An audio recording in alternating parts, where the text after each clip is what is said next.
Je vais vous montrer comment il est possible d'instrumenter l'outil Google+, pour en faire un instrument à visée pédagogique.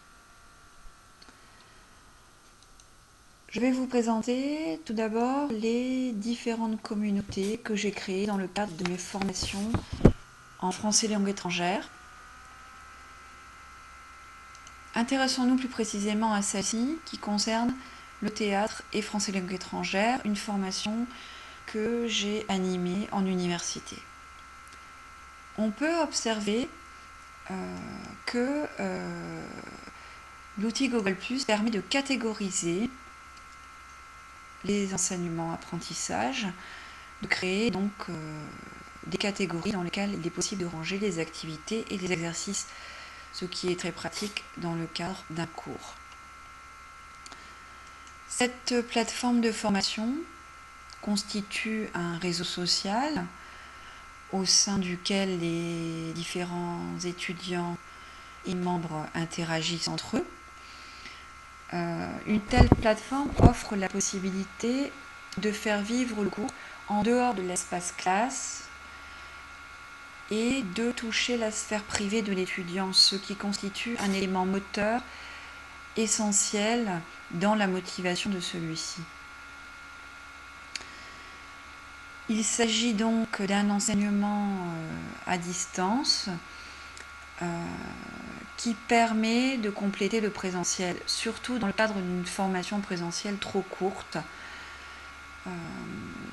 Et par exemple, l'enseignant pourra poster des vidéos, telles qu'on peut le voir ici, que les étudiants auront à visionner chez eux et à réinvestir ensuite dans le cadre présentiel. On peut observer ici que les étudiants sont aussi contributeurs et animateurs de la plateforme. Ils échangent et postent des éléments intéressants issus de leur propre culture. Ici, cela permet de développer l'interculturel. Par ailleurs, les différents membres étudiants peuvent ici avoir un suivi de la part de l'enseignant, une sorte d'après-formation, s'il le désire, en restant membre de cette plateforme d'apprentissage numérique.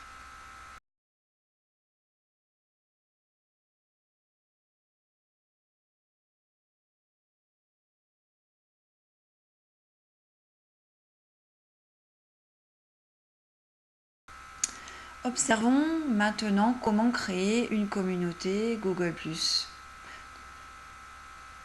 Il suffit ici de cliquer sur créer une communauté. Je choisis si je la veux publique ou privée. Je la choisis privée, ce qui correspond bien au contexte d'un cours. Je vais ici lui donner un titre, un nom, et choisir si je désire que cette communauté soit visible ou non sur Google+. Ensuite, je vais pouvoir rédiger une description de cette communauté afin que les différents invités et futurs membres puissent comprendre de quoi il s'agit. Je peux mettre une photo. Je peux aussi, bien sûr, créer des catégories. Créons par exemple la catégorie exercice.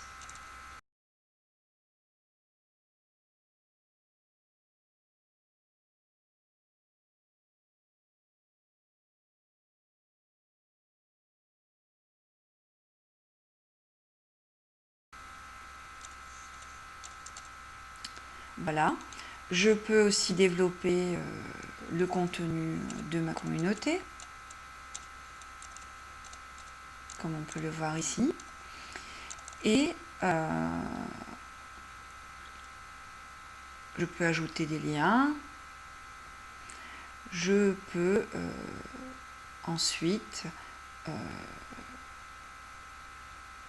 rédiger mes critères d'adhésion. Voilà, la communauté est créée.